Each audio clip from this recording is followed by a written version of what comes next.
విశ్వామిత్రుడిని అనుసరించిన రామ లక్ష్మణులు రాక్షస సంహారం చేయడానికిగాను రాముడిని వెంట తీసుకెడతానని ఎప్పుడైతే విశ్వామిత్రుడు అన్నాడో దశరథుడు ఉలిక్కిపడతాడు. రాక్షస సంహారం చేయడానికి తాను సిద్ధంగా ఉన్నానని, తాను వస్తానని దశరథుడు అంటాడు. తాను రాముడి కోసం వచ్చానని, రాముడిని తన వెంట పంపించమని విశ్వామిత్రుడు కోరతాడు. ఆ మాటతో దశరథుడు మరింత ఆందోళనకు లోనవుతాడు. రాముడికి ఇంకా పసితనం పోలేదని, అలాంటి రాముడు రాక్షస సంహారం ఎలా చేయగలడని అంటాడు. ఆ మాటకు విశ్వామిత్రుడు అసహనానికి లోనవుతాడు. యాగ రక్షణకి తగినవాడు రాముడని భావించే తాను వచ్చానని, అది ఇష్టం లేకపోతే తాను వెళ్ళిపోతానని విశ్వామిత్రుడు అంటాడు.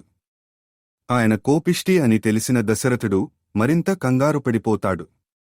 రాముడు విలువిద్యను పూర్తి చేశాడుగాని ఎవరితో ఇంతవరకు యుద్ధం చేసింది లేదని అంటాడు. రాక్షసమాయల పట్ల అతనికి ఎలాంటి అవగాహన లేదని చెబుతాడు. అతణ్ణి పంపించింది మొదలు తన మనసులో ఉండదని అంటాడు. అందువలన తనని తీసుకెళ్లమని కోరతాడు. ఇక దశరథుడిని ఒప్పించడం తన వలన కాదని భావించిన విశ్వామిత్రుడు వెంటనే పైకి లేస్తాడు. అది గమనించిన వశిష్ఠ మహర్షి కాసేపు ఓపిక పట్టమని విశ్వామిత్రుడిని కోరతాడు. ఆ తరువాత ఆయన దశరథుడి దగ్గరికి వచ్చి ఆయనకి నచ్చజెబుతాడు. రాముడిని తీసుకువెళ్లడమనేది విశ్వామిత్రుడి వ్యక్తిగత కారణాల కోసం కాకపోవచ్చని అంటాడు.